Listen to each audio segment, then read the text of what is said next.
We're here for the Next Level Wrestling Review, the very best NXT review show you can find online with myself, Dr. Ted McNaler, alongside Young Grasshopper Colin. Colin, how are you doing this morning, my friend? Well, Dr. Ted, I have to apologize for being late to class today. As you know, it is a club initiation season here at the Next Level Wrestling Review, and as I was walking over to class, I got jumped from behind and stuffed into the back of a large SUV, and apparently now this semester you're looking at the newest member of Legado Del Fantasma here at the Next Level Wrestling Review. They gave me my own hood. Dark places, hoods, it's how you get trained to join the Legado Del Fantasma here at the Next Level Wrestling Review. Well, Colin, I'm feeling a strong mix of emotions right now. This is certainly a surprise. I would say I'm a strong mix of confusion, excitement, sadness, and anger.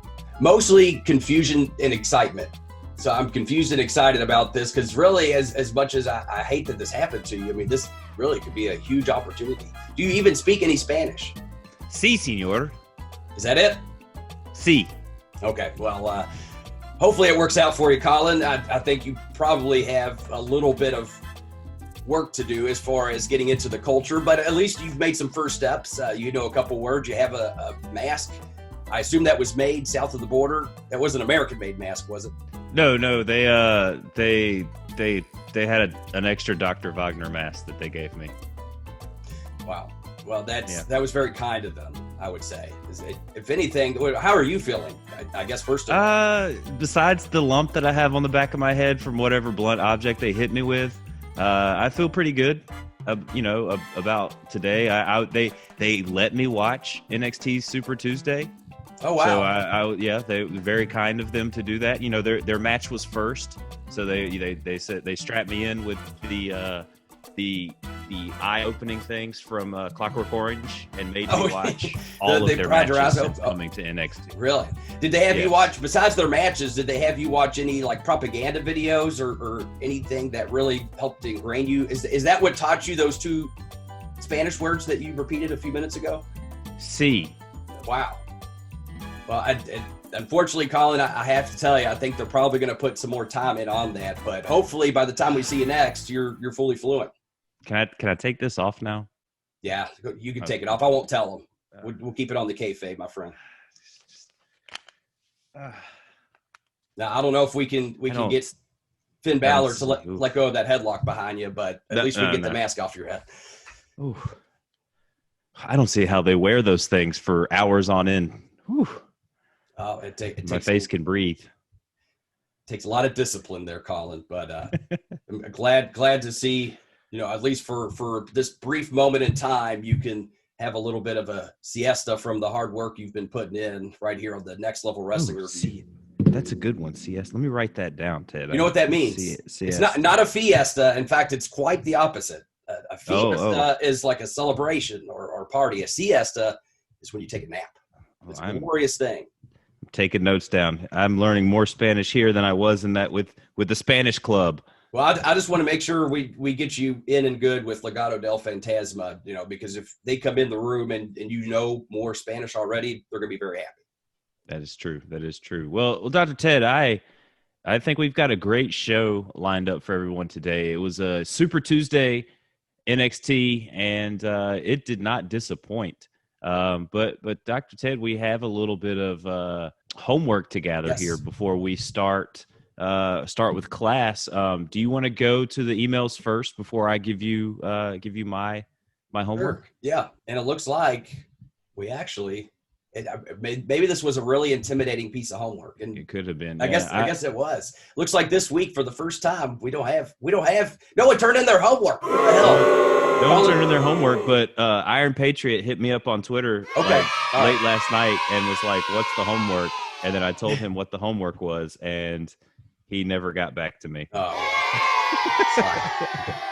Well, that's all right. We'll still get into it anyway. So the homework assignment, for those that maybe want to just imagine at home, is simply put, we had Karrion Kross, unfortunately separated the shoulder, had to relinquish the NXT championship. He's going to be out for an extended period of time.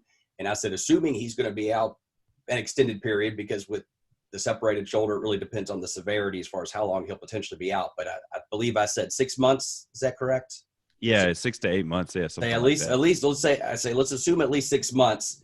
How can you keep Karrion Kross relevant in NXT over the next 6 months versus just having him take a leave and then coming back when he's fully recovered?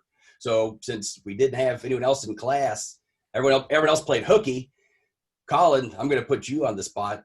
What were your thoughts on this? How would you keep Karrion Kross alive? So you do some vignettes of him rehabbing, getting better, but the twist on these vignettes is they're not your normal Killer Crosses at your physical therapy office, doing these things. No, you have a dark, smoky room. You have Scarlett Bordeaux doing some kind of magic ritualistic things. Like maybe the first vignette we see like him laying on the table and her maybe doing something mystical to him. And then kind of each week, you might see her giving him some kind of power, doing something ritualistic to help get him better. And then maybe you do some of these vignettes where he does, like, as he gets better, he starts to cut the promo, and he even kind of has that occult kind of witch magical side, like kind of he cuts a promo in that vein. And I think that would be something that you could do to keep him relevant. We're showing him getting ready, several, maybe even not even once a week. You do it once a month. Like you said, 6 months, 6 weeks, or there's 6 promos that you can do there to kind of keep it fresh and not just have it in front of everybody's face every week. But I like the idea of a supernatural healing process that he's going through to get stronger, to get better, and to make sure that doomsday comes when it's time. I do like that, and I especially like, because my first thought was if you do that every week, it is probably going to run old for 6 months. But doing it, say, once a month, I like that. And I'm more just thinking in my head, I wonder if you can maybe even make it cyclical, like something people would know the first NXT of the month, we're going to hear from Karrion Kross, or the last, or you know what I mean? As the month comes to an end, as we get closer to the end of the month, we hear from Karrion Kross and see where he's at. So, I'm just more expanding upon that idea, but I do like that, because that kind of allows you to explore that character more. You'd have to get creative in how you do it, because as we, I think, talked about before, you wouldn't want to just show him in an outpatient clinic, on an exercise bike or whatever, you know what I mean, and doing just very basic stuff. You'd want to make it very supernatural and more in line with the character. So I like that you kind of were gearing towards that, and so I could see something like that working. And again, it keeps them relevant and allows you to continue to build someone while they're taking time off. So I'd say I'd give you a pass, Colin. I'd give you an A on that. That was a good idea. I like that. I think what you could do as well is even like the weeks that you don't have him, or let's say it's the episode that he comes on, you maybe have like an hourglass, kind of like break it. You cut to like an hourglass, like on a table in like a dark, ominous room, maybe counting down, or like, you see the sands going through it. And then as it's kind of the sand, like they might cut back to it in a third time during the show when the sand comes out. That's when it's like Scarlett and Karrion, like they that's when they do that vignette or whatever, kind of to tease it throughout the show as well. Yeah, I mean now we're just adding a little extra accoutrements to the cake now. Yeah, it would be hard to do. It'd be intricate, but I would like the idea of, because I like that. What if it was any time the NXT Championship gets mentioned, somewhere in the background you see an hourglass somewhere? It's just in the scene, and people start to realize, oh shit, like they're obviously watching from somewhere, and they're very aware of, wanting to take back that NXT Championship upon his return. Mm-hmm. So that'd be a different way of maybe approaching that. But I like that, just different ways you can imply that the threat is still looming, and we don't know when that threat is going to come down upon us. Similar to, whenever we had, I think originally, or maybe I'm misremembering, when they did the Chris Jericho Y2J countdown, we first didn't really know when it was going to be. And I don't necessarily like the idea because we know it's Karrion Kross, having a countdown to the actual time, because then that takes away the excitement and the surprise of when he comes back. But still the idea that, time is ticking and at some point it's going to end. or maybe it could be something as simple as anytime there's an NXT title match, there's a quick little thing on the screen where you just see an hourglass with a quick, 10-second ominous music, and then it flashes off, and it's like, oh shit, okay, Kross is still there. Which actually that's kind of in line with what I was going to present for just my 2 cents on an idea. I'm not saying this is the go-to idea, but my thoughts were you could possibly work Karrion Kross into a similar style angle like they did with Sting back in the late 90s, where instead of necessarily watching from the rafters, he comes out. I would say anytime there's an NXT championship match before the bell rings, Kross hits, he gets to do the entrance with Scarlett Bordeaux. You still see his arm in a sling, and they walk over and they have their own kind of separated area where they just sit and watch. And that's all he does is every NXT championship match that takes place, he comes out and he sits and watches until finally, whenever he's recovered, and we don't know when that is because he always comes out with the suit and the sling. Whenever that time comes and we see the conclusion of an NXT championship match, he slides in the ring and murders whoever the champion is. Oh shit, Karrion Kross is back. We've seen him looming for months now. The time is up. You know what I mean? I think that would be a very powerful and effective way without him even saying anything, just his presence alone. And then finally, when that moment comes, it's like, holy shit. And that's you've now created without really saying anything other than presenting him walking out every now and again when the NXT title's on the line.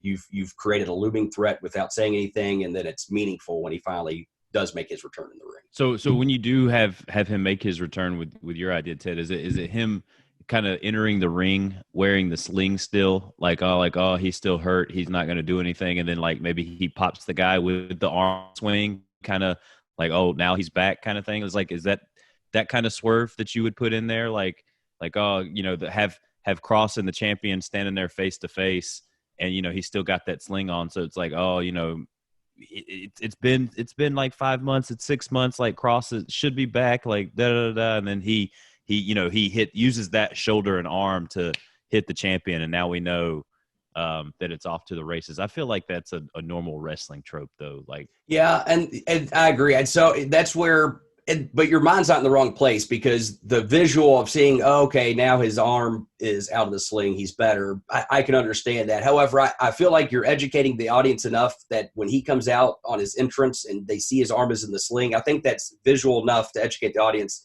that he's still hurt. So I personally actually wouldn't even see the sling come off.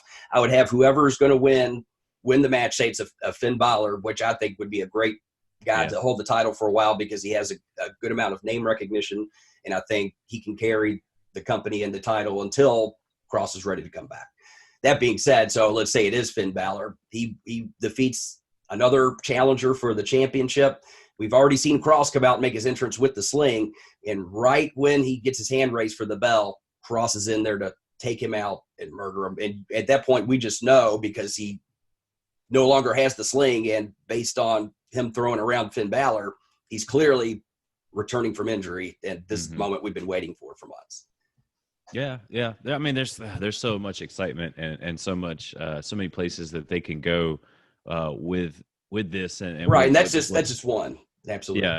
Yeah, and I mean, and who knows what's going to happen with the ending of the Iron Man match that we had this week. I mean, granted, they went on ahead and teased another match for next week, but Ted, if you're ready, I think we should go ahead and start reviewing this NXT Super Tuesday episode. Absolutely. Let's get into it. It's Super Duper Tuesday. Super Duper Tuesday here, guys, at the Next Level Wrestling Review. We start off with a 6-man tag team street fight.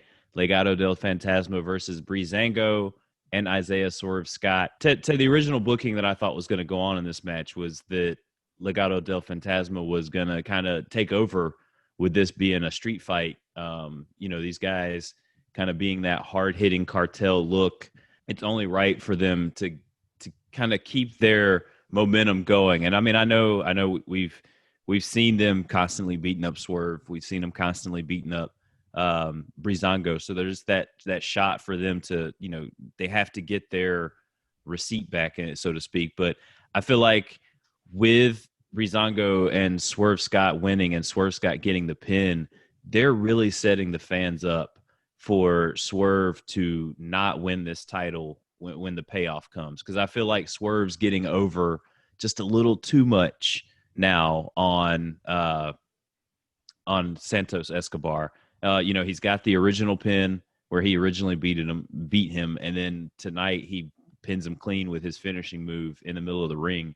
So for me, I feel like, seeing the WWE booking and things that have happened before in the past, I feel like they're giving us all these swerve wins for Escobar to figure out some way later on down the line when they eventually face for that title to overcome.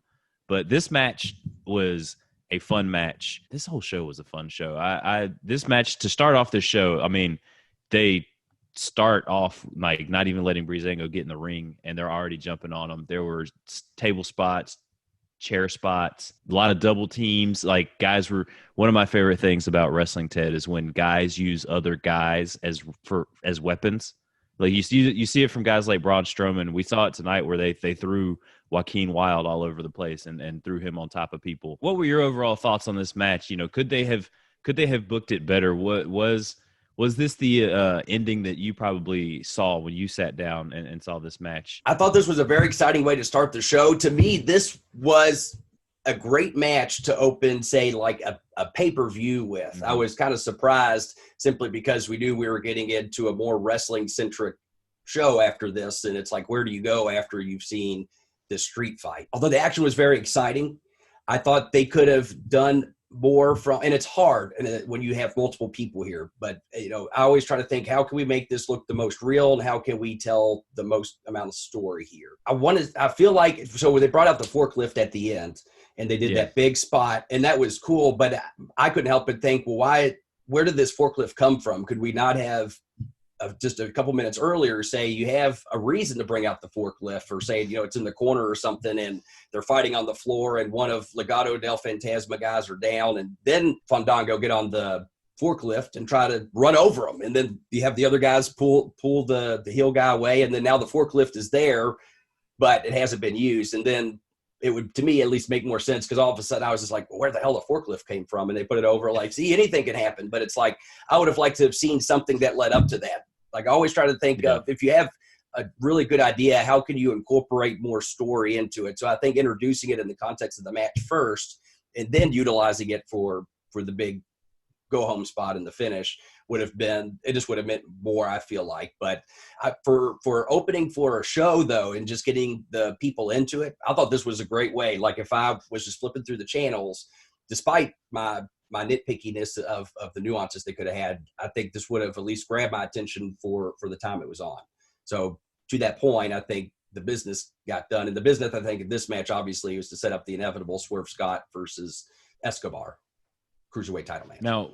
Now, what do you feel of the Imperium run in? Because I did kind of forget to mention that we did have Imperium run in at a certain point in time and kind of help out in this match, and it became a 5-on-3. I know Imperium is getting injected in there because they were kind of the last tag team champions, but I honestly thought, like, oh man, now, like, who's going to come out and save these guys now to make it kind of an even match when that happened? And my first thought was like, oh, now, like, Killian Dane and Drake Maverick are going to run out here and kind of solidify, like, Drake Maverick and all of those guys versus Legado del Fantasma and the mishmash of Imperium. But like I said, I was very surprised to see Imperium out there. I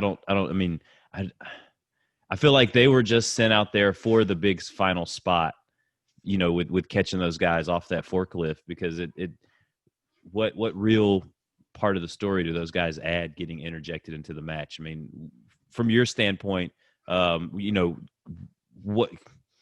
could be a reasoning for having those two guys come kind of run into the match and get involved? I mean, with Imperium coming out, they could have interjected them, but I feel like really this comes down to, unfortunately, I feel like at this point in the story, not saying they couldn't come up with a reason, but the further every week we go past not having Drake Maverick be involved, is less likelihood that they're going to bring him back around, simply because we've not seen any link or connection. As a matter of fact, we've seen Drake Maverick actually go after Undisputed Era for attacking him, and it seems like Drake Maverick's probably spinning off into something with Killian Dane, if I had to guess. Not to say you couldn't make a situation happen where it would make sense based on some of the history we've seen, but I feel like at this point it would be going back the other way, since they've kind of already steered away, which is a shame, in the sense that I think there was more story to be told with Drake Maverick and Legado del Fantasma, but it seems like they've drifted away from that. And at this point, I think it would be more work to have to steer it back that direction than to keep going that way naturally. Personally, I would say from a writing standpoint, I probably would not have tried to fit them in here, because I feel like really it's coming down to the tag team championships between Imperium, Breezango, and the other members of Legado del Fantasma. I kind of been saying that the whole entire time, that they were going to interject these tag titles into this feud and possibly here's my guess is that this is all going to lead to Legado getting the tag titles. And I think that's why they had the babyface Breezango beat Imperium, because heel is always hard to sell. And in the context of this, if anything, if it gives it to a three-way, that gives Legado del Fantasma an even bigger opportunity to get a bullshit win and get heat. So let's say Breezango's too preoccupied with Imperium, and say Legado uses that as the opportunity to get a quick roll up, grab the other guy, hold him down 1-2, and get the fuck out with the titles. And then holy shit, they stole a win and they stole the championships. Now I feel like, I could be wrong, but I feel like that seems to be where they may be going with this. And I'm okay with that, because I think that's a good way to get some heat on the heels and really build some steam behind the group of Legado. Now, and with the booking of Undisputed Era having all the titles having just been so recent, is that something that you really want to hot shot and going ahead and get all the titles in the Legado del Fantasma? I mean, you got to think this faction's only been around 2 months, 3 months, and pretty much as long as you and I have been doing the show so far, Ted. And you would think that you want that little bit of a break to give those guys a chance to build that dominance and get to that point. Now, if they do the like, maybe they do like the next takeover, they do Breezango versus Joaquin and Mendoza for the titles, and then Escobar and Swerve go for the titles, and they just switch them. So, Swerve gets that win, and Breezango loses the titles. So then maybe we get Swerve celebrating with the titles, and we get kind of Legado del Fantasma with the championship, and Escobar coming up with a way to be able to get those titles back, kind of thing. Because and as the fan in me feels like it's just too soon to have to go from one group owning all the titles to another group basically owning all the titles. I can see your point, and actually the idea you presented, I'm okay with, because that I think tells more character and will show more character for those in Legado from Escobar and the other two guys. That being said, to go back to the original point of feeling like it's too soon, let me ask you this. Do you feel that making it go longer between now and them getting the titles, do you think that gets them more heat? I don't think so. I mean, they could set more dominance where they could interject themselves into more match and maybe add another member to the fold. But yeah. I don't think it really it would get them more heat. I mean, it just depends on how they're booked and what the creative is. And my follow-up question is, if you were a fan of Breezango or Babyface team, would you say that you would want to see them have a long reign or a short reign? It's a simple question. If you were a fan of Breezango, probably just a short reign. Really? If you were a fan of Breezango, you would only want them to hold the titles for a little bit? Yeah, because I mean, as a fan of Breezango, they're not necessarily what they used to be when they were on the WWE television and when they first hit NXT. I feel like if you were going to give them a long reign with the titles, it's something where right. You let these guys have fun with it, kind of thing like that, Ted. Okay, let me ask you this then. Imagine you aren't a wrestling podcast person. You know nothing about the inner workings of pro wrestling. You're just a fan of different wrestlers, and you happen to be a Breezango fan. Would you want them to have what would you want them, first of all, to capture as your favorite tag team? Oh, I mean, if they were my favorite tag team, I would want them to have the titles and to hold on to the titles forever. I mean, that was me. That was me as a Rockers fan as a kid. Yes. I didn't want to see Jannetty and Michaels lose those titles at all. So let's say someone is excited they won the tag titles in NXT. Hell yeah. And then we're hoping for a long title reign. And then almost immediately that gets swept away and that gets taken away.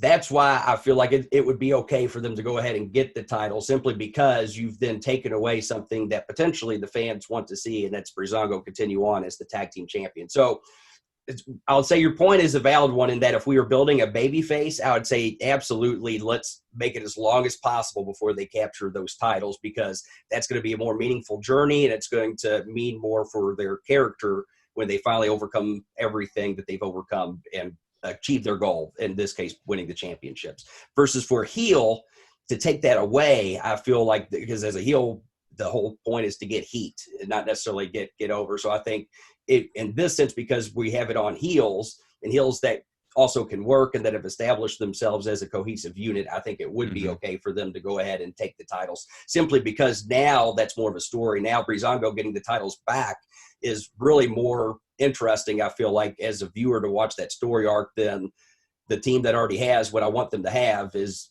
continuing to go on. You know what I mean? I would want to see Breezango win those titles back versus them just going on and just they're the champions. As much as, you know, psychologically, you know, we think we'd want to see our favorite person continue to be the best, but after a while, it doesn't have the same meaning anymore. Them continuing on the journey of overcoming the odds to capture something of value to them, in this case a championship, I feel like can be built more if we have it on a heel with that said championship than necessarily a baby face. Does that make sense? And I'm not discounting what you said. I like the idea of them switching, of they get the tag team titles, but then Escobar loses the cruiserweight, and then they have to tell the relationship of Legado, but then they end up cheating Swerve Scott out of it, and then they get all the titles. I like that more, because anytime you can stretch it out, it's better, and then you're telling more character work and allowing those heels to show more of who they are. So I'm okay with that. So as soon as you said that, I was like, okay, I'm okay with that. But I would say if your argument was simply let's build up to the title change for the heels, I would say that it's actually going to probably get them more heat to go ahead and take the titles off of them, instead of giving the crowd or the fans what they want to see. Instead, we want to take that away and make them want it more. Yeah, and I mean, as I got older and I matured, Attitude Era Colin during the Stone Cold reigns, as much as I love Stone Cold having those titles, it was all about the chase. You know, watching him get screwed over by Vince, and him figuring out ways to screw Vince or screw The Rock or whoever he had to do. You know, whatever he had to do to get that title back. You know, that was kind of the fun in that. But Ted, do you have anything else about Legado del Fantasma or Isaiah Swerve Scott, the Breezango match that we saw here? I mean, not necessarily. Like I said, I mean, the old school training in me is like, I want us to talk about how there was a lot of course, we saw it in the Fatal 4-Way main event too, a lot of undermining the moves being done. And by that, I mean, a lot of devastating things that just led into another spot and guys getting up and continuing to move instead of selling and putting it over and it not being the finish. And I always feel like less is more, and they could have done less is more. And the point I made about the forklift of working that in, I think would have made it mean more. But from a pure television, changing the channel point of view, and and that's part of it too. It's not, and that's where it's hard, and that's where Sunsman and I get into it, because he's not necessarily wrong when he talks about the different ideas he has from a writing standpoint, but you got to think from a business standpoint too. And part of the business is getting people to tune in and stop on your channel when it's there. And I think opening up the show with an exciting street fight between 6 guys, and it was well worked, athletic. And the biggest thing is nothing was business exposing. Like, I didn't see any part where I thought, oh, that looked bad. And so to that point, they put on a great, exciting contest. I think it would have hooked a casual viewer flipping through the channels. And at that point, I think the business was done, and did a good job if those were the intentions of the match as far as getting viewers, and then also give people still a reason at the end to want to see other matches that we're trying to sell, that being this Swerve Scott versus Escobar match. I thought it was well done. Now, it seems like there might have been some time constraints here, because let me run this by you now. My quick booking about the forklift and some of the other things that happened in the match. What if we got Breezango and Swerve? You kind of see them going back to the back and like to go get the forklifter, and then that's when Imperium is like just happens to be like walking through the back and see like Breezango, like, you know, Fandango with Swerve there, and they're like, hey, you know, this is our chance. Like they can jump them in the back. They kind of overcome and bring the forklift out, and then you see them do, because again, and then the forklift thing, how did the two of them get the forklift to operate to be so high for them to drive it into that, again, that I think we're nitpicking now, but because those were parts that they could have told into the context of the match and make it more of a cohesive story. Yeah. I'm always about that. And so there's ways you could work it in. It would have taken, a couple extra steps, but it could have been done. But you're right. But the fact that you have to ask that question, anytime someone at home goes, huh? And you're not going to explain it, that's usually not a good thing, unless it's something that, again, you've intrigued the viewer versus them making them confused. And so the fact that you had some confusion on, how is that high? Because I was thinking the same thing. I was like, how all of a sudden is there a forklift here? It's like that. And it's not to say that you can't have a forklift. Certainly. Al Snow has said you can set your asshole on fire. You can do whatever you want. It just has to make sense. And listen to Al Snow, guys. He got a plastic head over. I'm sure he could get your asshole over in the ring. I'm still waiting on that. Someone can get over setting their asshole on fire, then more power to you. We go to a video package. It's some more friends just missing each other. Tegan Nox talking about her friendship with Candice LeRae. She just points out that she misses her friend and that she's willing to do whatever it takes to fix things between them. I don't think they're going to be able to fix their friendship between each other. I just feel like Candice is going down a really bad path with Johnny, and Tegan and Candice's relationship is over here. It's very sad, truly. Just truly. But that leads us into a Candice LeRae versus Kacy Catanzaro match with Kayden Carter. I want to say real quick on the promo, and a lot of people do this. I'm not just calling. In fact, yesterday I was speaking about Deonna Purrazzo, the Impact Women's Champion, doing this too. A lot of these workers do a really good job of memorizing their lines and kind of giving the rise and fall of inflection, but they still lack the emotion of it. And I know it's hard when you're given a script of what to say, but at the same time, it behooves you to look in that mirror and give yourself something that you have to read and make yourself feel that emotion. I used to literally cut promos in the mirror till I had tears running down the side of my face because I was just trying to do what I could to get into it. You have to be able to feel what you're saying. And as talented as Tegan Nox may be in the ring, this was better than what I saw last time we saw Tegan Nox talk, when it was just a backstage interview. At least with the post-production, it was better. I felt it more this time, but I still feel as a character, when she talks, I don't get emotionally invested in what she has to say because I don't believe it. And I think part of that is just she has to get more into, she has to figure out, number one, who is Tegan Nox, and really that's the first thing you have to do. You can't just give someone, just have more emotion. Like, for instance, if I was working with her, I'd actually want to sit down and have 20 or 30 minutes, possibly more, of just finding out what drives her, what her interests are, what makes her happy, what makes her sad. And then from there, we can start to develop more of that character. It's up to her to figure it out. Now, granted, I have, independent wrestlers that I work with. And certainly I've had a couple people that have been on the main roster that I've worked with in the past. You can always reach out to me, bookthedoctor@gmail.com. But even if it's not me, it would still behoove her to, at the very least, try to figure that out and try to draw more emotion out of herself, because I think that's the one thing that's going to make the difference of her being a really good wrestler that never made it as a top tier star, or being a superstar that everyone will remember as being one of the greats. And that's the difference, I think, between the people that are the greats and the people that just were really good wrestlers that never made it to the top. So that's my soapbox. I got you on that one. That vignette leads us into a Candice LeRae versus Kacy Catanzaro with Kayden Carter. Now, to your point that you said, not everybody can come into the business with an improv background or an acting background, right, such as like a Ben Hameen. But I mean, when you guys were in OVW, and did you guys push like taking acting classes, or even just doing a couple of improv classes or things like that? And I mean, even before Ben got there and kind of introduced a lot of that stuff down there, was that something where it was just like, hey,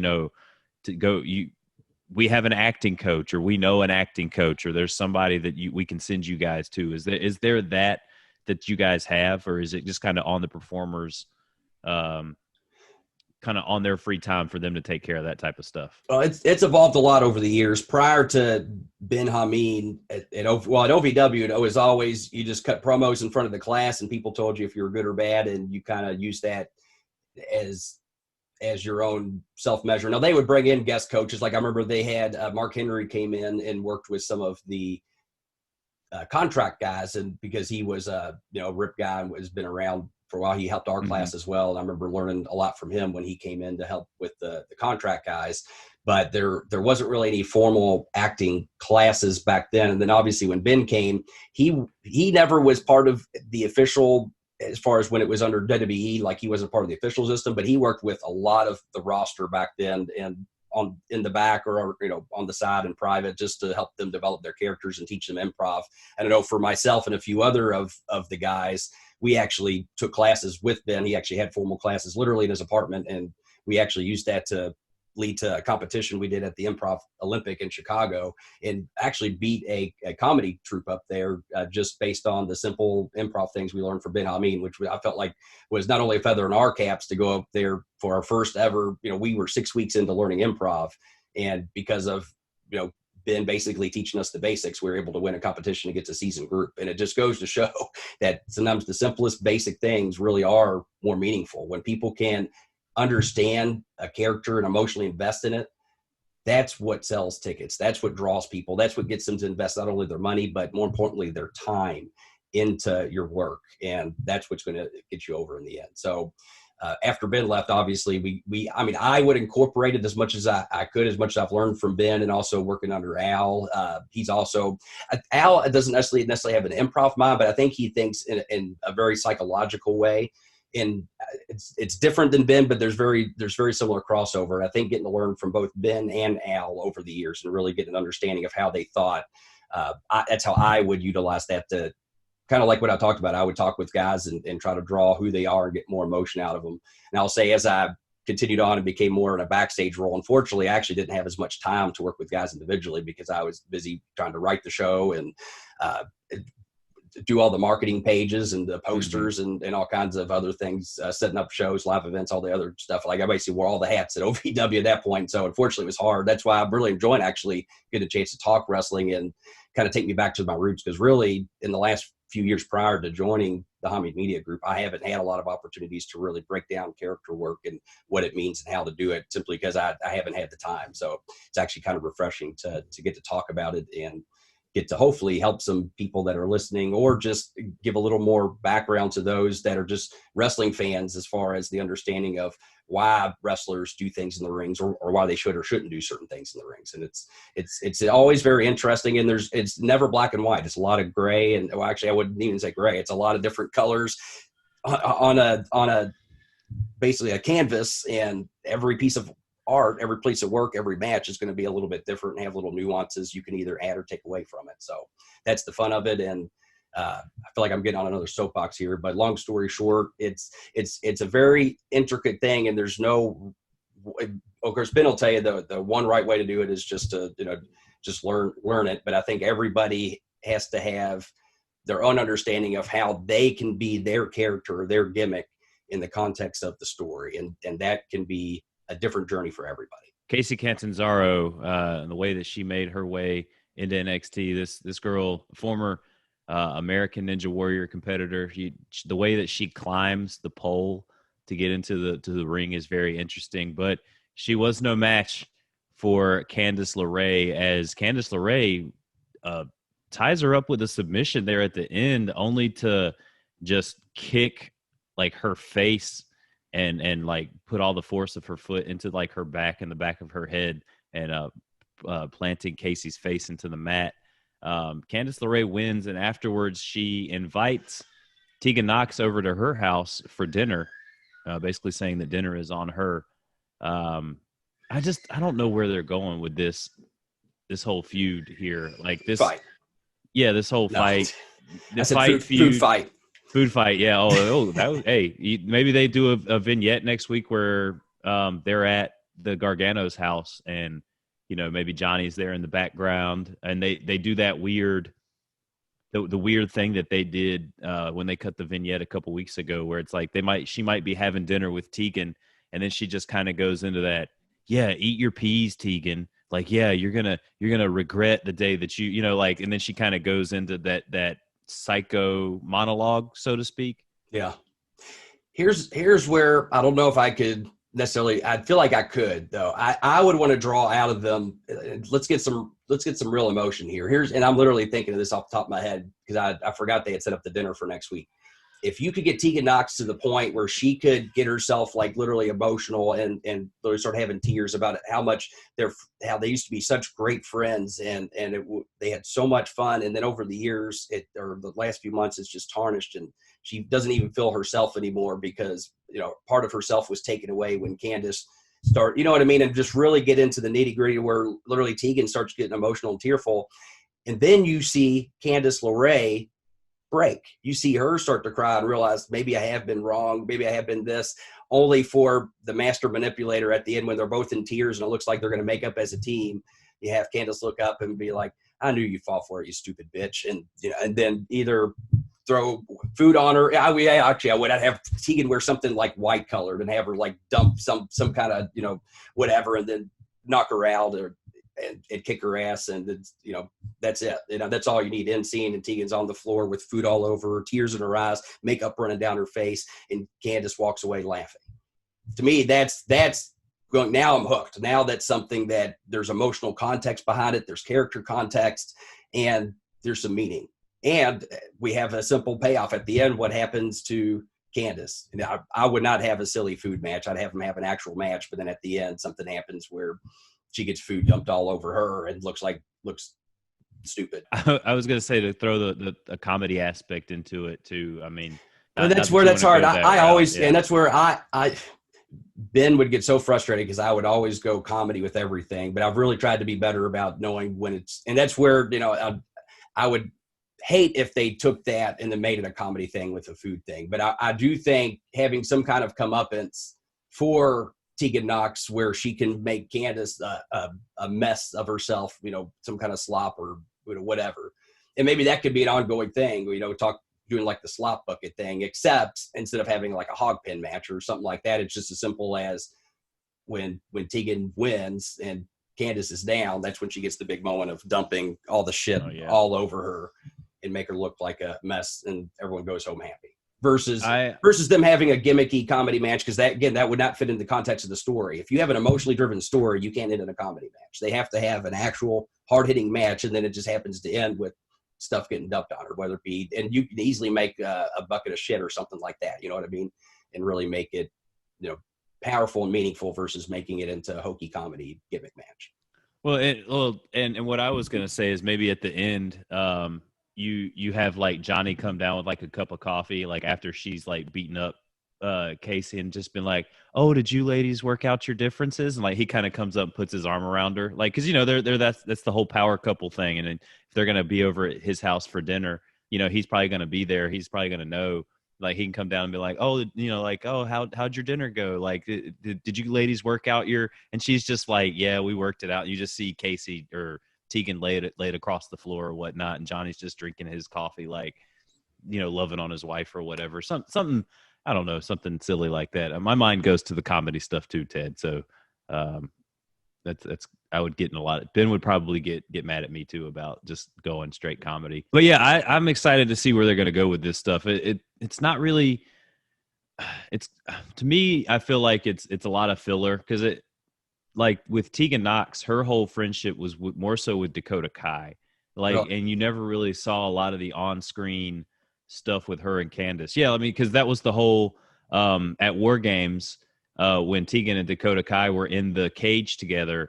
Dakota Kai got released, and she immediately turned and beat up Tegan Nox and left her there, and then just like left. And so that's where it's kind of confusing because as somebody that's watched NXT, I don't think that they've really made it a point to put it out there that Candice and Tegan are this close of friends as compared to what Dakota Kai and Tegan were. Because, they were the tag team. They were the best friends, all that stuff. Really? That's where I didn't even know that. Because for those that haven't been watching this show for a while, I've only really been watching NXT the last month or two. So that's interesting to note. So that's where at least they've done a good job, though, of educating the audience on they do have a friendship at this point, versus just assuming that we all remember when she apparently back then really was not mentioned as much as a friendship, because based on what I see, I assume that they were good friends. So at the very least, for someone just tuning in, even though for those tuning in longer time, maybe they didn't have the context before, at least they have the context now that they did have a friendly relationship, and that's gone south. I'm sure if Bello listens, he'll shoot me a message like, oh yeah, like Candice and Tegan were shown as friends a lot on NXT, before you guys really took over, because he did that with Imperium and Undisputed Era, because I had made a comment about them wrestling each other, and he was just like, oh yeah, they wrestled each other here already, and I was like, oh, that's right, you are correct. But we go to a pre-cut vignette, and we've got Rhea Ripley, who says that she thought that the Robert Stone brand got the message. She claims that they didn't, and now she wants a piece of Mercedes Martinez. She wants to just rip her limb for limb, and she wants to do that in a steel cage match. So the offer's out there: Rhea Ripley versus Mercedes Martinez in a steel cage match. Is that something that you're excited for? Have we seen them? And that's where sometimes I feel like maybe I misremember things. Have we seen Mercedes Martinez versus Rhea Ripley one-on-one? I don't think that's happened yet. And that's where it comes down to me, there's so much more story that could be told with them just having a singles match first. And then because of interference or whatever, then it makes sense. Well, now we're not going to have interference because we're going to lock them both in a steel cage. Mm-hmm. You know what I mean? And so I feel like this was shotgunned. Do I think they'll have a good match? I think probably so. Maybe a great match, but could it have had more meaning and emotional context? Absolutely. And unfortunately, when you shotgun something like this, you really lose out on that. And as good as the match might be next week, I feel bad for both of these women, because had this been built up to, it would have benefited both of them a whole lot more than shotgunning it. Yeah, and I still feel like there's going to be some kind of Robert Stone run in, or Raquel Gonzalez trying to put a stamp on some things, and maybe we get some kind of weird three-way with Rhea Ripley, Mercedes Martinez, and Raquel Gonzalez later on down the road at some point in time. But that's where they could be going with this, Ted, with having the distractions now, especially with a steel cage. But where do you go after? I mean, the cage is meant to keep people out, unless you do a Hell in a Cell match. Yeah, pal. Have they? Well, they haven't had a Hell in a Cell in NXT, have they? Just the War Games, correct? Just the War Games. But that might be something that they bring up, like, hey, I only know one place that we can settle this feud, because Robert Stone and them continue to get in the cage. They continue to interfere in every match. Let's do a Hell in a Cell, or some form of, maybe War Games. I don't know. Yeah. Perhaps I still don't like the idea of shotgunning the cage match, but perhaps something will happen in there, because I've alluded to this before, because they've set up potentially Raquel and Rhea Ripley down the line facing off against each other. And I think last week I said, well, what if Robert Stone, since he's been kind of bringing on these different women, end up bringing on Dakota Kai and Raquel Gonzalez, but Dakota Kai, being the dominant female that she is, ends up kicking Robert Stone out and taking over the group of women, which I think would be interesting. But something along the lines of them joining, like I could see maybe Mercedes Martinez is in a compromising position in the cage, and maybe he's trying to get Aaliyah to scale the cage, and Rhea knocks her off, and then Robert Stone tries and he gets knocked off, or they get taken out by Shotzi Blackheart, who I know has also been involved. But then that's when there's distraction and everything going on, Raquel comes down with Dakota. You could even do the old thing, even though it is an overused trope, but I think it would work here. Raquel Gonzalez rips the cage door off, goes in the ring, kills Rhea Ripley, and allows Mercedes Martinez. I say this situation is where you escape the cage, because that's so much more of a heelish way to win than getting a pinfall or a submission, and Mercedes escapes. And Mercedes has a look on her face like, what the fuck? I didn't ask for any help. And I like that dynamic of, Robert Stone, went and approached these ladies and essentially paid them off to help the brand. And then we can have a continued story from there. That might be interesting. I'm just throwing that all out there. Well, and that leads again to the possible blow off of Mercedes onto the Robert Stone, because again, she's told him, stay out of my matches. Like, you handle the behind the scenes stuff. You let me handle the stuff in the cage or in the ring. Yeah, we've already created context for that. Yeah, so if they do get involved, especially, I mean, it might set it up. The stage steel cage might be setting that up for her to be like, you know what, like, this is the first time. Don't do it again. And then, of course, Robert's going to do it again because that's what he does. He can't help himself. Then that's when you'll see Mercedes kind of blow up on him. Yeah, they'll blow up on him and Aaliyah. I like that. That's a good idea. I think that's something that they could do with it. But then what do you do with Mercedes Martinez once she's kind of by herself and not with Robert Stone anymore? Does she just become this badass singles women wrestler that you don't mess with? Because I'd say so, because she's established herself, and I think that the story can really stretch here. I think we can really tell that story between Mercedes Martinez and Robert Stone through probably the end of the year.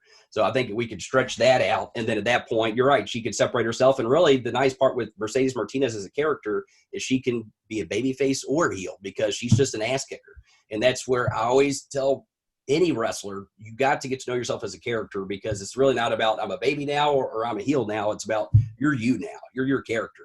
The more you can be just you as a character, the more people are going to get behind you, whether you're getting heat or getting over. And Mercedes Martinez, I think, is just an ass-kicking wrestler. If she was placed against the right heels, she would get over as a babyface. And vice versa, I think she could obviously, as she's already shown, be a great heel as well. So I just see her being just an ass-kicking competitor, and that's really all she needs to be, because she's very cut to the point and dry. And I would not have her talk very much either, and we'll talk a little bit more about her promo here, because I felt like it lacked the emotion. But again, I can't say anything about her ring work because it's completely solid. It's there. But from a character standpoint, I would want to see more. And so I think this will be a great opportunity for her to explore more of who is Mercedes Martinez through the next few months in this ongoing story with Robert Stone. So when she does break out, she can have a little more context and maybe feel a little bit more of who she is as Mercedes Martinez in NXT. We've got Bronson Reed versus Timothy Thatcher. Now, I saw this match, and with the first match, I was like, man, we had a run-in with the first match and some interference. And I was like, please tell me that Damian Priest is not going to run in on this match. And I got my wishes. Damian Priest did not run in on this match. But we got Austin Theory coming in and running in on Bronson Reed and allowing basically he got the jump on Bronson Reed, was able to get Reed back in the ring, and Timothy Thatcher is able to tap Reed out with that armbar submission. Thatcher wins, which just cements him even more to go after Priest's title, which we saw last week, him kind of telling him, hey, I'm here for your title shot. And then this just kind of works off Austin Theory and Bronson Reed. I mean, where do you see? Well, before we get to Thatcher and the spinoff on this and this match, I mean, where do you see them going with Bronson Reed and Austin Theory possibly? I mean, is this a way to reestablish Austin Theory to the NXT crowd after kind of his main roster flub? I would say so, especially, again, for those who don't know, I actually, other than the pay-per-views, don't watch Raw and SmackDown regularly. So Austin Theory is new to me. And so to me, he's someone that at least from the context they give me, was on the main roster and now he's here. And so I just take it as someone that has arrived back at NXT and is here to make his presence known. And as we saw last week, it led to him getting slapped by Bronson Reed. And so Austin Theory here took a measure of revenge. So I thought this was good. This was a continuation of story that we had context for. I also wanted to make mention, I think Bronson Reed, was that a new entrance that he had tonight? I think so. I think it was a new entrance. Because it caught my eye, and it was really well done, and it goes to show something small is just how to present a wrestler upon coming out. Granted, that's a very small part of the battle, but already I felt like just him coming out to the ring, he felt like a bigger star with that, the Colossus or whatever they were calling him, or the Colossal Bronson Reed, and looking like he was walking in between buildings and things like that. That was a good presentation for him. And I thought the match itself was fine. I thought the business was good. If anything, it did dual business in that it established, like you said, Thatcher, as he's already have this context of wanting to go after the North American Championship. Well, he's now got a win under his belt against someone that was in that multi-man title match for that championship.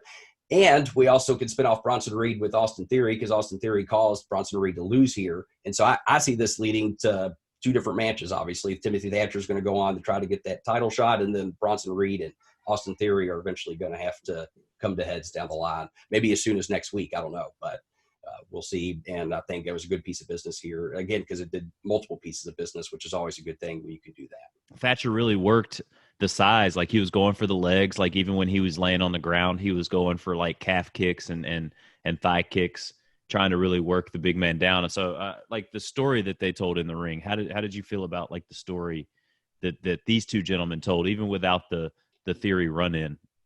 I thought it was good, and something I think I've said it on this show before, but if not, I've definitely thought it. And it was at least a few weeks ago, I wanted to see Bronson Reed just get a little bit more of an edge to him and get a little more vicious. I think that's the one thing that he was missing. And so I thought putting him in there with someone like Thatcher, who has a very more vicious style of wrestling, allowed Bronson Reed to also turn up his viciousness as well. And so I think to that end, I thought it was good for that too. I think this was a character building match also for Bronson Reed, because he was able to go in there and hang with someone as vicious as Timothy Thatcher and look good in doing so. So, and from a technical standpoint, I mean, we could always break down nuances, but I think really, given the style of match they worked with the time they had, I thought it was well done, and it made it look like both men wanted to win and had a sense of urgency of wanting to win, which is always important too. And it's not just about having character, it's making the match itself seem important. And so I felt like both of these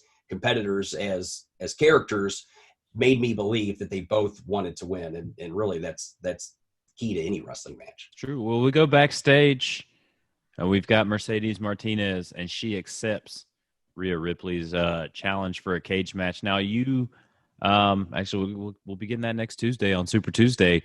You said you had a little bit of something with Mercedes, I guess the emotion that she had with this. Yeah, and it could have been, I'm always cognizant of, you never know when these things, not that it justifies it, but you never know if this was shot at the end of a long day at 2 a.m. But either way, you have to bring the emotion there. And I understand Mercedes Martinez is as a character kind of flat, but I just felt like here, I did not believe that she wanted that cage match. You know what I mean? Mm-hmm. And so the only really feedback is I wanted to see more emotion from Mercedes Martinez instead of just delivering the lines. I'm sure she got all the lines correct, but I'll say that about, a lot of people on multiple shows. It's not just about getting your lines right. It's about bringing that emotional or that emotion for it. So that way the context of what you're saying is more meaningful.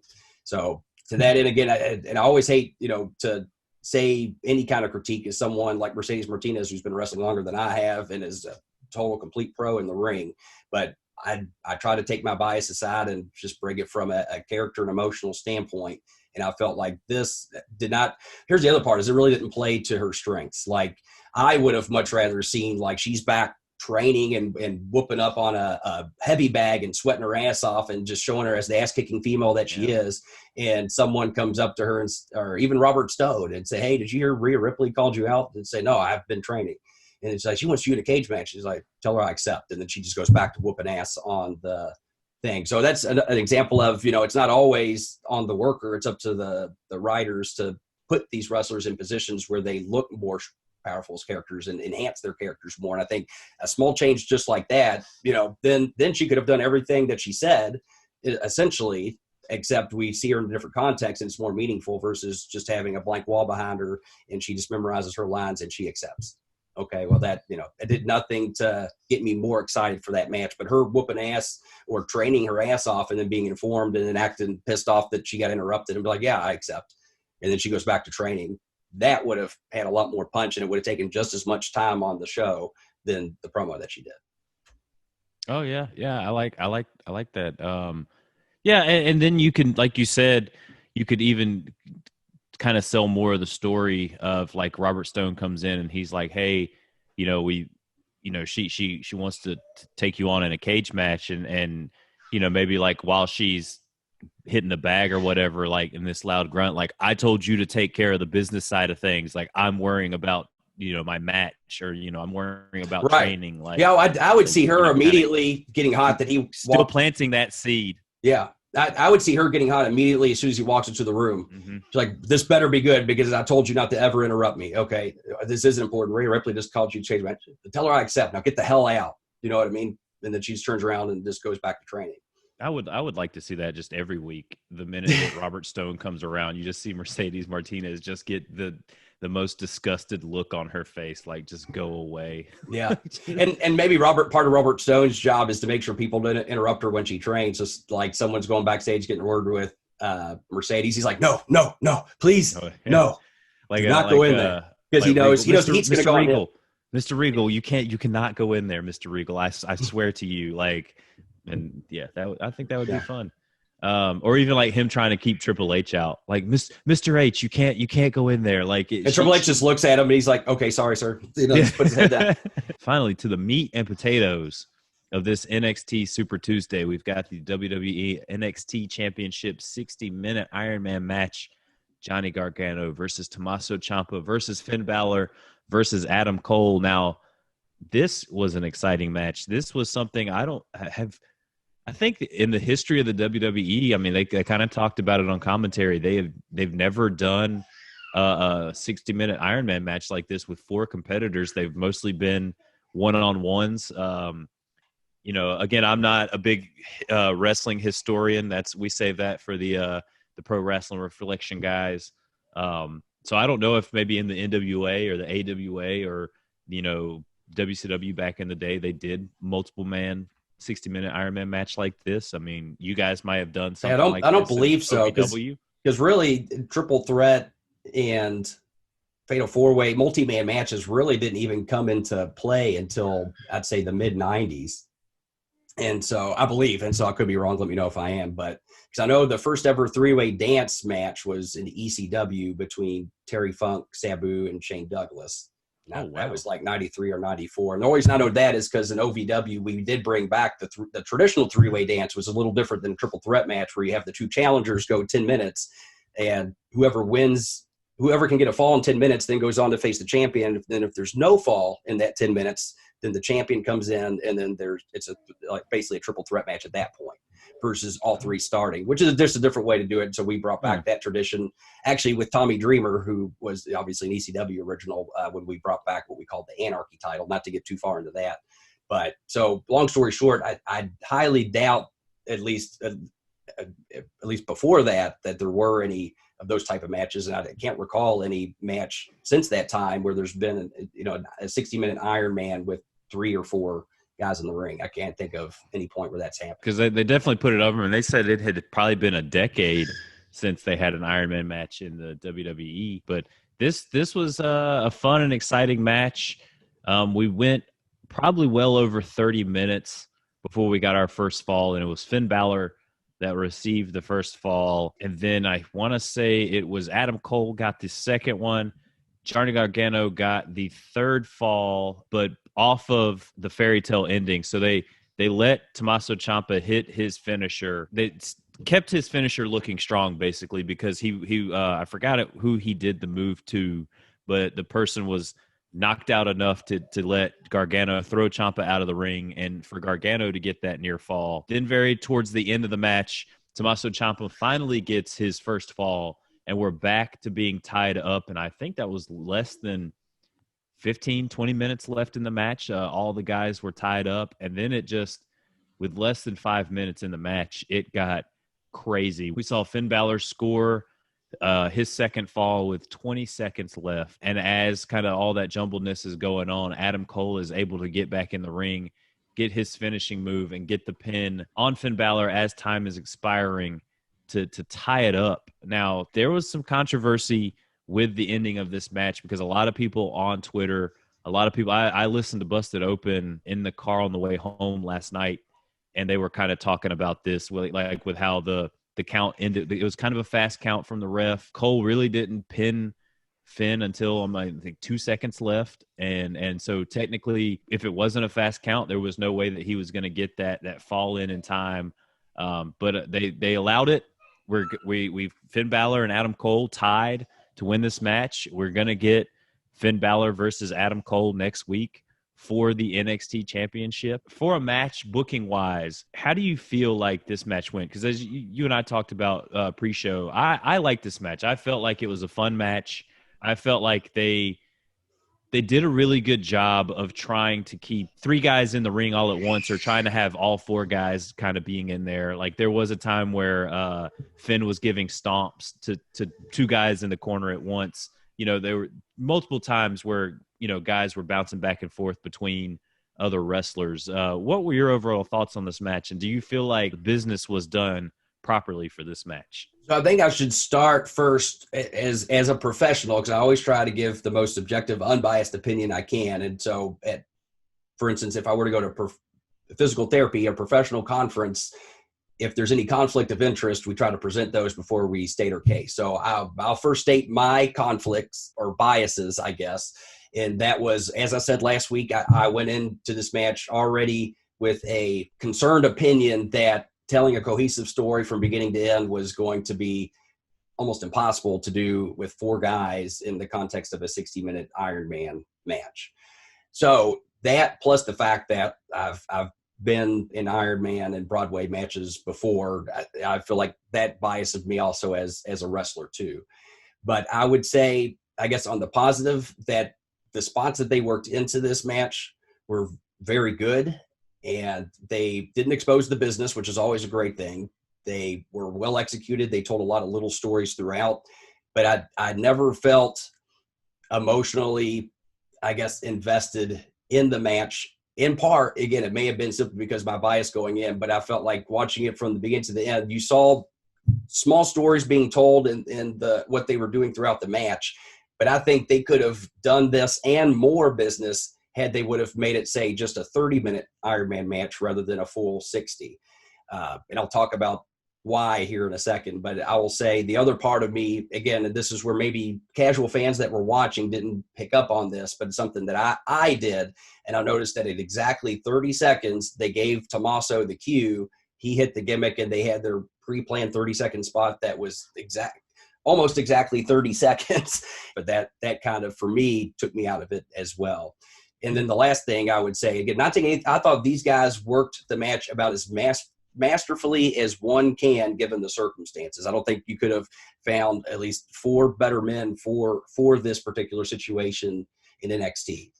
So kudos to my hats off to them for doing it, because it was not an easy position to be in. And so I'm certainly not saying it's anything on their end that I felt like was off. I think that all the competitors did the best they could and at least kept people engaged throughout the match, because it seemed like at the end of it, all 4 were just urgently trying to win. And as I said earlier, when you make the people at least believe as a character and in that ring as a competitor, all you want more than anything is to win that match, then at the very least you can hold people's interest. So even though it didn't necessarily have the story, I felt like that could have been told in a shorter amount of time.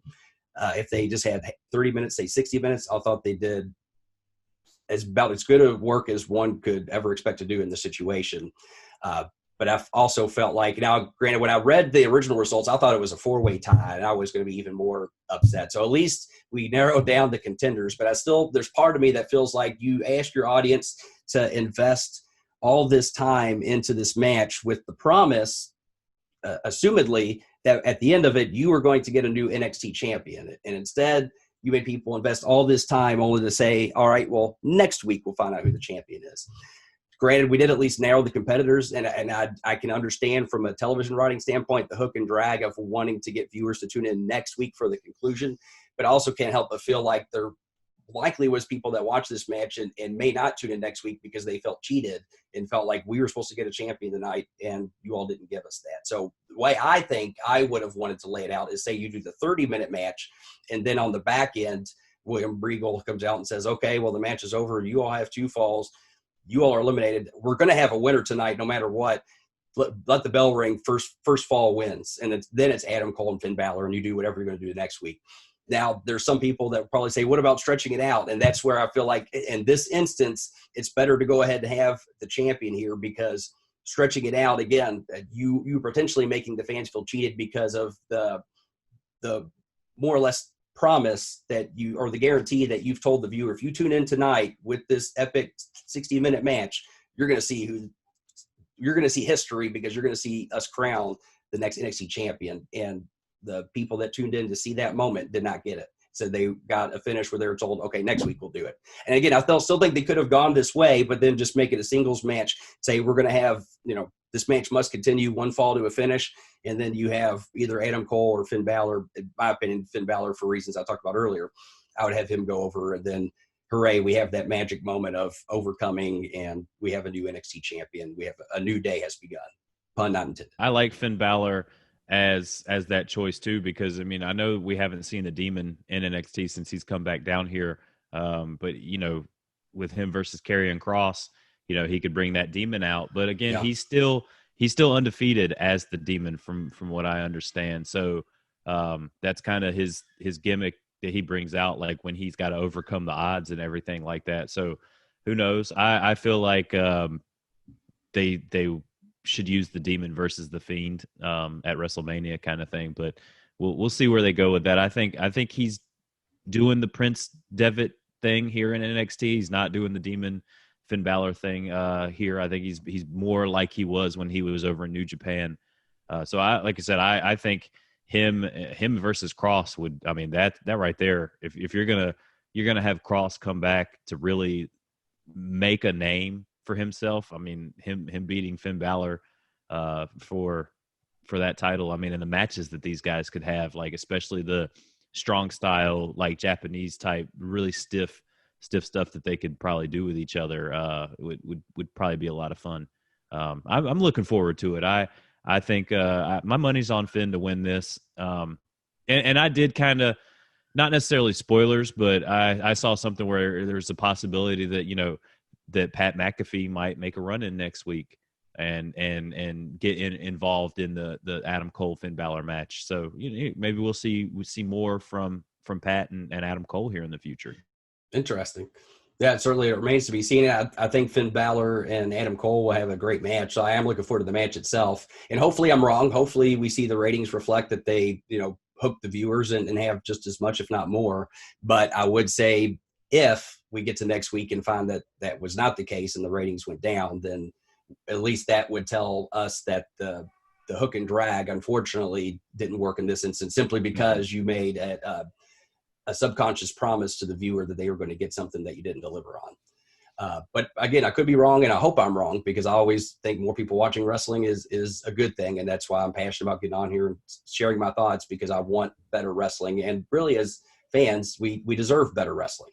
And it's only going to help the business to grow, to have better content. So that being said, I thought, again, I have all the respect in the world for all the athletes. I just want to see them, one, do the most that they absolutely can to grow as a character and have people emotionally invest in those characters more, as well as also having the writers put these talents into positions where they can really shine as performers and get that emotional investment as well. Yeah. I do have like a fun little nitpick thing here towards the end. So when Adam Cole got that last pinfall, he rolled off and he was like, I won, right? I won. I got the last pinfall. I won. Like, you would think going into this, you would know the rules of the match that you signed up for. But then I thought about it, and years ago, Donovan McNabb didn't even know the rules of a football game and didn't know about the game could go to a tie at the end of so many overtimes. So I can't really put that on Adam Cole to necessarily know all the rules of an Iron Man match. But I did like the way he was kind of trying to sell, like, no, I won. I got two. I won. And then, of course, Regal comes in and basically announces what they're going to do next week. And that's how we end the show, folks. Super Tuesday 2. We're going to have a steel cage match. We're going to finally get an NXT champion. And on top of whatever. Assumedly. We don't know. I hope, please don't do it again. But we'll see. And then on top of what other shenanigans that the man with 3 H's and Steven Regal will have for us next week. I'm looking forward to it, Ted. Do you have anything else for us before we get out of here? I know we'll have some homework, but anything else that you want to put on, a stamp that you want to put on this show before we get out of here? Well, I would say to the point of, I know with people feeling like the count at the end with less than 2 seconds to go was kind of an issue with some people I know. The argument I guess I would make, one is I could see that point because clearly it was at 2 seconds and they didn't even bring it up. So I feel like at least, maybe next week they should at least address it. But I will say it comes down to, at least any way we've tried to explain the rules of the referee at OVW, is it comes down to every referee has a cadence with how they count, that it has to be within a certain time frame. But the rule is essentially the cadence has to remain the same throughout the match. And so I think there would be their way proverbially out of it. Like, we understand it was less than formally 2 seconds, but it's really three hits of the mat by the referee within the same cadence, because every referee has their own natural cadence. And so as long as his cadence remained the same and he didn't, count faster, and, they could say, we looked at the tape, the cadence was just the same as the rest of the 60 minutes and all the other falls. So therefore, he doesn't, he has a legitimate concern and legitimate grievance for being in this match. You know what I mean? So to that point, that would be, I guess, my argument. And I know it sounds kind of convoluted in a way, but I do feel like putting it in the context of understanding that every referee, hits the mat in a different form or a different way, because we would the part of the reason we did that is because we'd have some older referees that took a little longer to be able to do it, and some referees would just count faster. But as long as the cadence remains the same, then it's appropriate or kosher.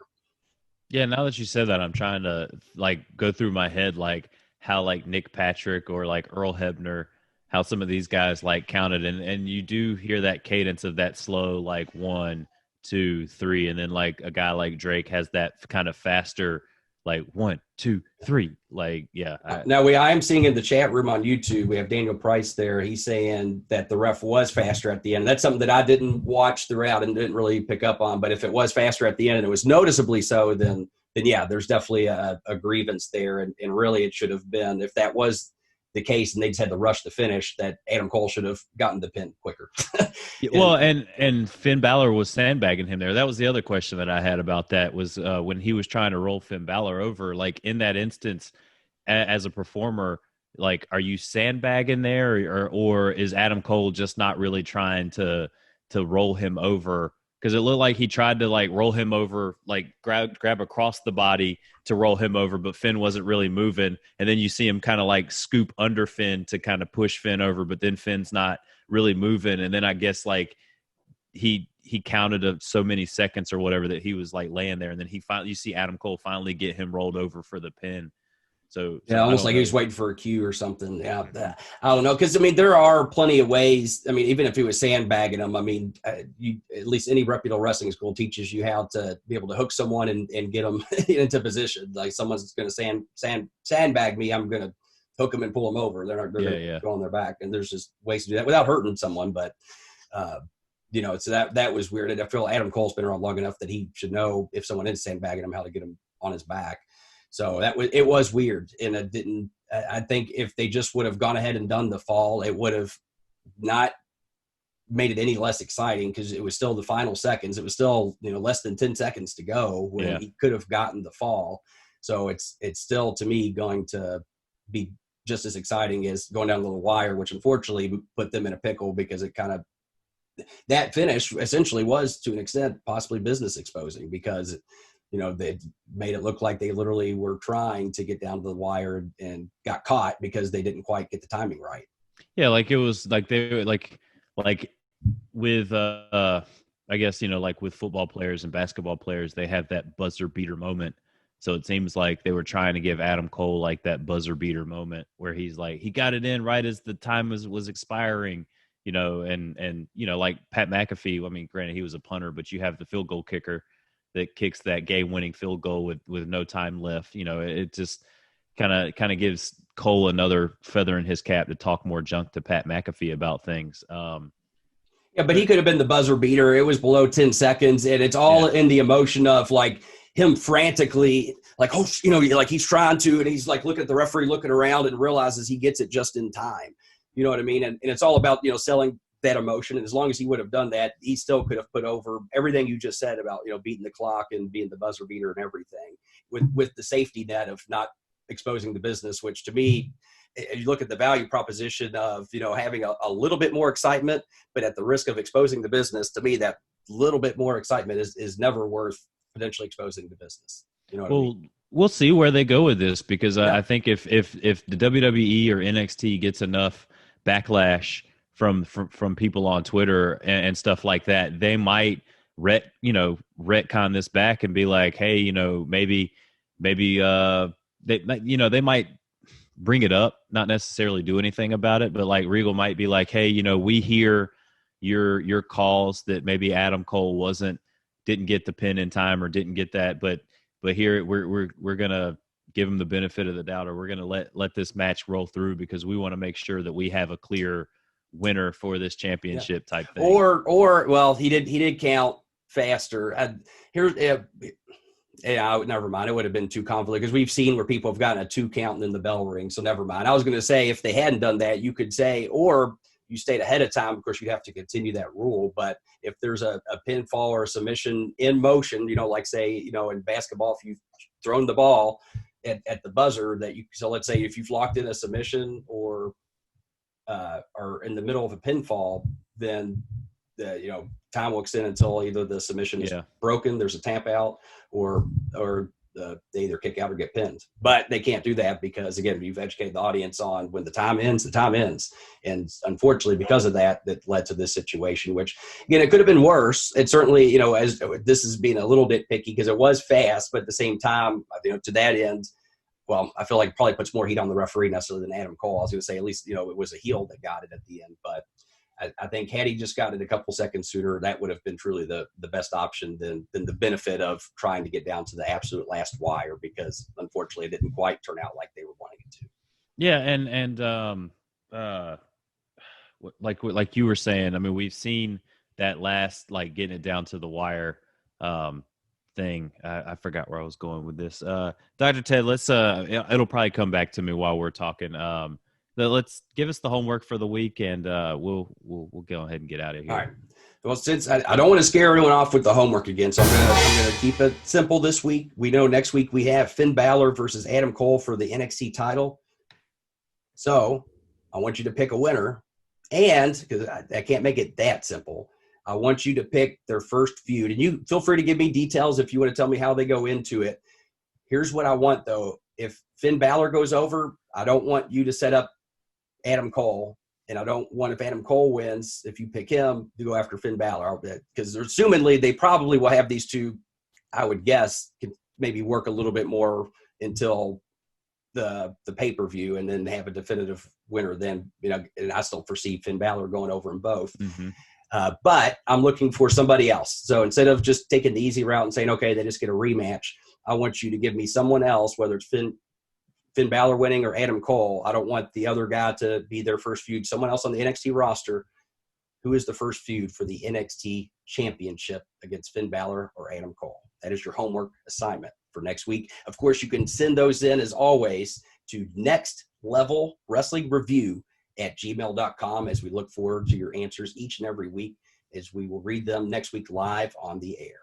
I'm really surprised Athers didn't send us anything. I think his stardom is getting too big over there on the Smack Attack that he just didn't have time. Like, he's fighting the ladies back from the wheelchair with a baton, and he can't write emails anymore because they just, the sexiness that has come from those two Brits over there. I heard what they did to your wife, Dr. Ted, and I was not happy about that when I heard the British accents are like the siren song, and I have to mute that as soon as it hits the airwaves. But I guess Athers, he's getting big for his bridge. He was on the Monday Locker Room this past week, and he thinks he's a big shot now. I guess it's too good.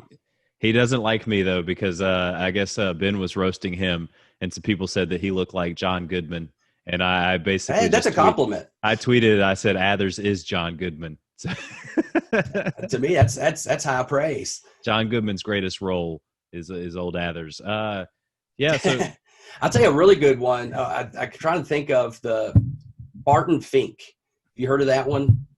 If you haven't watched it, it's a really interesting role for John Goodman. I actually like him when they put him in more of a sinister type role. I liked him in that, and also liked him in 30 Cloverfield Lane, where he was kind of deranged survival. It's like an end of the world type person. Yeah.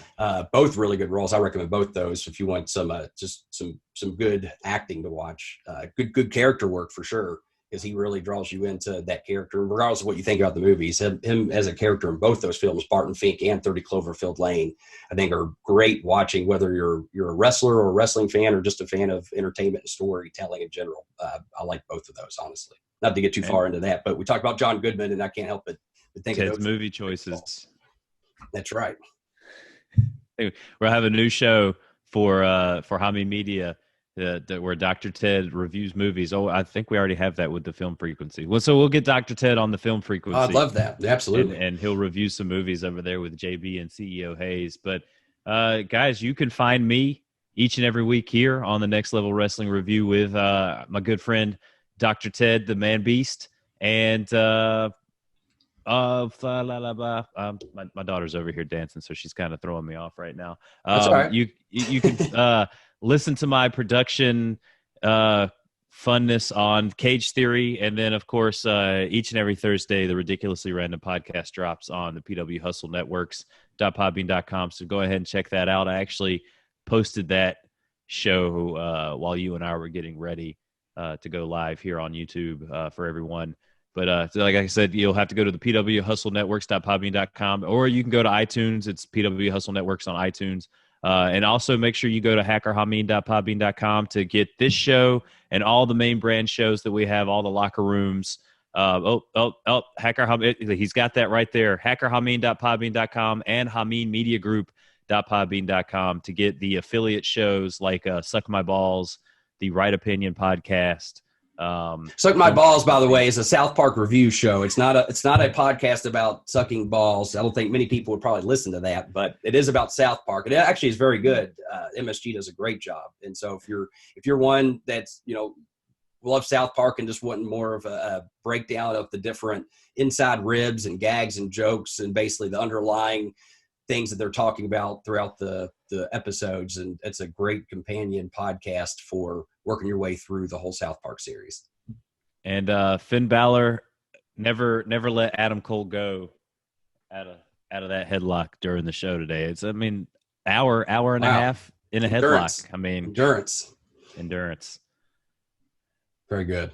And of course, you can also catch me on social media on Instagram or Twitter at Ted the Man Beast.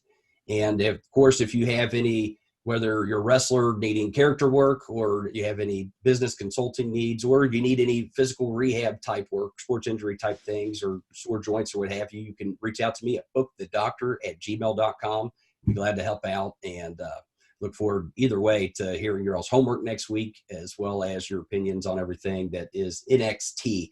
Colin, do you have any other big plans this week, or anything exciting going on, or anything you'd like to drop before we get out of here? No, it's have a fun and safe Labor Day weekend. Oh, yeah, it is Labor Day weekend, yes. I unfortunately work in the restaurant business, so that's where I'm going to be all weekend and Monday. Sure. Well, hopefully it's a big money weekend for you, because I know it's one of those things where it's like, it's hard. You got to work through those holiday weekends, but they end up, at least I know from some other friends of mine that were servers, those end up being, big weekends to make some extra cash. So hopefully at least people tip well. Always, that's a good service announcement, though. Always tip your waiters and waitresses, because you underestimate how much they really go through. And I know sometimes your food might come out wrong, which isn't their fault, it's the kitchen's fault, or things might be slow and or busy, and the waiters and waitresses do everything they can to keep everyone happy. And sometimes people aren't going to be happy, but you underestimate the amount of crap that they take. So definitely take care of your staff at whatever restaurant. Of course, obviously, I guess if you're overseas listeners in a country that doesn't tip, it doesn't apply. But certainly if you are in the States and you're going out this weekend, or really at any time, always take care of your waiters and waitresses. I always tip minimum of 20%. And the easy way I do that is for every $10 you spend, you at least give them $2. For every $5 you spend, at least give them $1. And if they do a better job than what's expected and go above and beyond, then give them even more. That's just my 2 cents on that. Some life lessons to live by, guys. Make sure you tip your waiters and waitresses, and also spay and neuter your cats. That's right. Thanks, Bob Barker. Whoa. Well, for my good friend Colin Wysong, I am Dr. Ted McNaler. Have a great Labor Day weekend. Don't forget to do your homework. It is who wins the NXT title, Finn Balor or Adam Cole, and who is their first feud. Don't pick Adam Cole or Finn Balor for the feud, though. Only for champion, and I want someone different to go against them. Send it in to nextlevelwrestlingreview@gmail.com. In the meantime, have a great and wonderful weekend, and we will catch you next week for Super Tuesday, Part 2 of the NXT Next Level Wrestling Review. See you then.